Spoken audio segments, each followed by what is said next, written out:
how chemdas hamamon, how one has a desire for money, how it actually could undermine a person's avodas Hashem.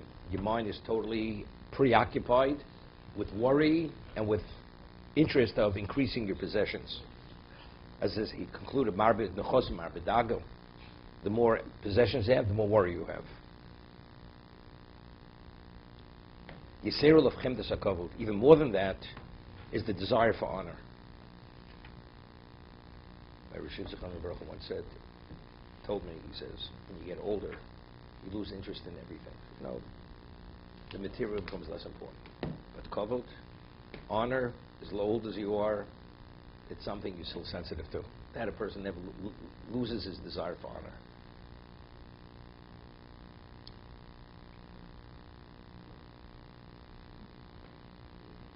Yisrael of chemdas even more. He says even worse than desire for possessions, the desire for honor. A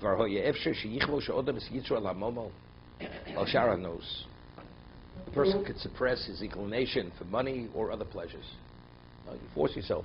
They always say, the Rambam, every mitzvah, you could actually force yourself to do or not to do. What about Ahavas Hashem? It's the famous Rambam. Love is an emotion. Either you love, there's an obligation, you have to love God. What happens if you don't love God? How could the Torah obligate you to love if love is an emotion? Same thing. I go cold turkey on material. I will suppress my desire for possessions. What do you do about kavod? If you're not acknowledged, you can't deal with it. It's similar to kino, right? To envy. How does a person control envy? It's nearly impossible unless you put certain things in perspective. You can't control envy, and the same thing with honor. Unless you put certain things in perspective, you can't control it.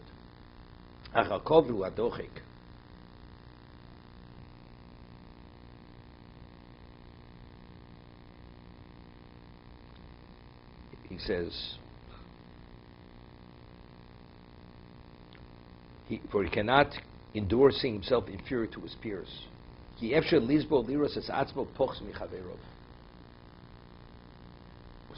you want to be better than your peers. And because of this, many people had faltered and perished. Those stories, Yeravim ben Nevat, right?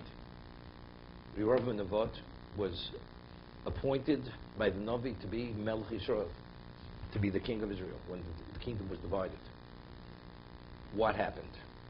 Yeravim ben Nevat, the Gemara says that in his greatness in Torah, all other Talmidei Chachamim were like grass under his feet. That's how great he was.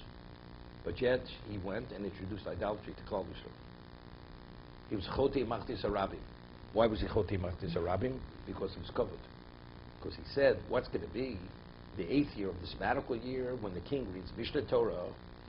The king sits in the sanctuary. But the only king that's permitted to sit in the sanctuary is you have to be from Malchus Beis David. When he's going to come, he's not permitted to sit. He's going to stand. So they're not going to see him as the authentic king. He's a secondary. He's not second. He's first.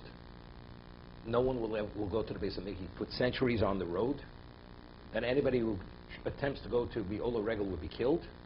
And he built a temple for idolatry. A golem, golden calves. They all worship the golden calf. This is Yeravim ben Nevat. You understand? Before he did that, they had both kings read. Never happened. He was the first one. He was the first one. Yeah, I know. So that was so. What drove him? He couldn't tolerate. He should be less than the Melch Yehuda. What? Always. It's always the Davidic line. You have the Davidic line. There's halach l'Moshe Sinai that if you're in the Davidic line, you're permitted to sit in the sanctuary. If you're not in the Davidic line, you're not permitted. So he's not. He was from Shevet Ephraim. What's special about him? He was chosen. Because he was the greatest in Torah. He was the mentioned person. He was a real. He was the real thing. He was a big tzaddik. At the time he was chosen. When he was chosen, right? But this honor, being seen less than his peer, than his equal, he couldn't tolerate it, and he took the ship down with it.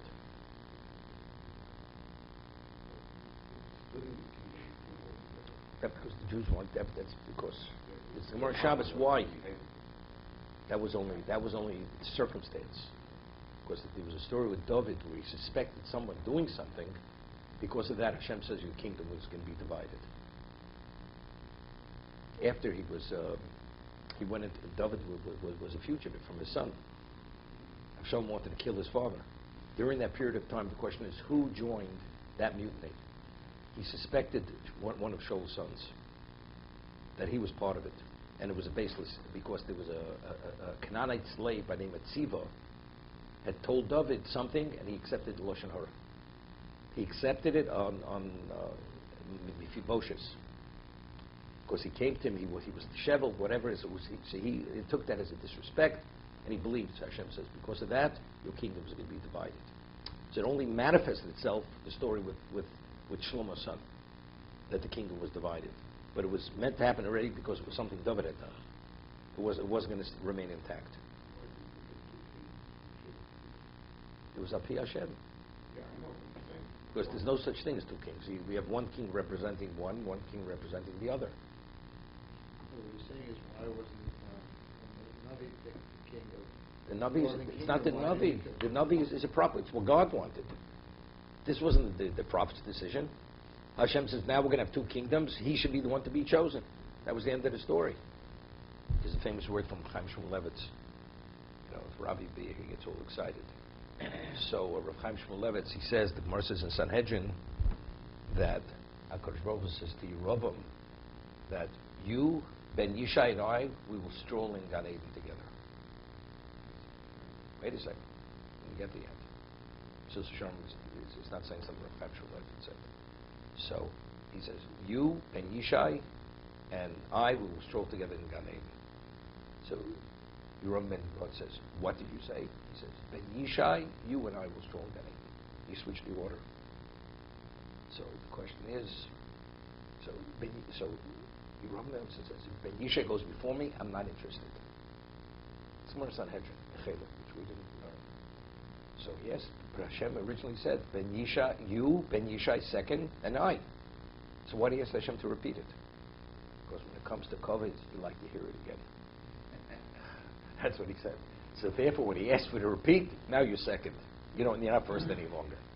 Because that you revealed your deficiency. Okay.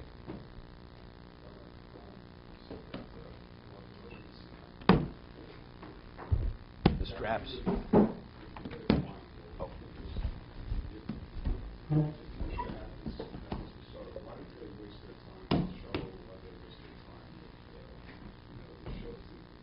That was also chosen by God. Shmuel was told by God to choose somebody from Shevet Ephraim, Binyamin. That was a dictate of God. That was the Navi. The Navi said, originally it doesn't say, Moshe knew ultimately it was going to be Malchus based David. I mean, that was Yaakov's bracha to him, right? Lo Yosef Shevet Yehuda. He will have the rod. He will have the scepter. But it's a process. It started with Binyamin, and then which are Bnei Rachel. It had to start with Rachel's children, and then it shifted to Leah's children. And that's the order. Mashiach ben Yosef, Mashiach ben David. That's the order. The children, the sons of Leah, come before. It was Yeshua, right? Yeshua was from Shevet Ephraim, also the son of Rachel, and then afterwards it was the kings. The kings were from Judah.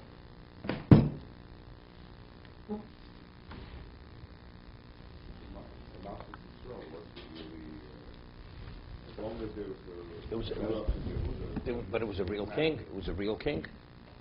The halacha is tosin sanher. Some tosin melech melech. Melech shemachal kvod kvod malchus. That's even malchus Yisrael. Because that's by a divine dictate. There has to be a melech Yisrael. So if he's a king, you have to abide by all the laws which pertain to a king. Sitting in the Azorah, in the sanctuary, it's a separate halacha from Sinai. Only Malchus ben David can sit there. No one else is permitted to sit in the sanctuary. Father, only father. But then the whole Yashka business doesn't fit. They say Yashka is the son of God, but there is no father. So he can't be a king. I got to respond to that. No. Okay, so let's not waste our time. Moshe was like a king, right? Yeshua was also melech. They, they were, yeah.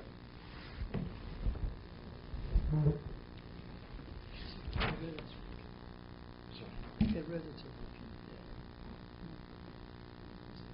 There's a whole discussion. There's a truth chasam sofer. You have a rabbi. You have a selection committee picking a rabbi for a shul.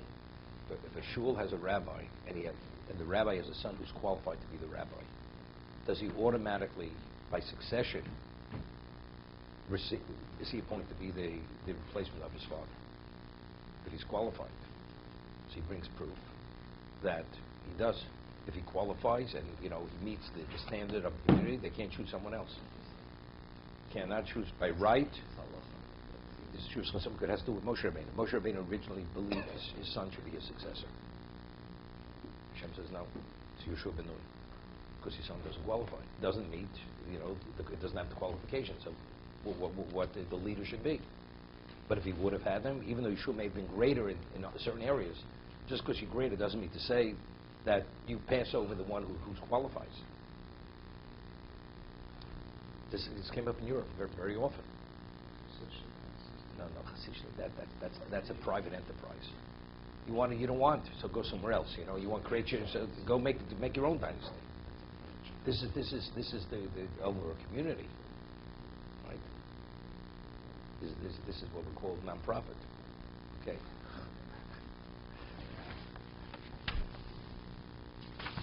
Okay.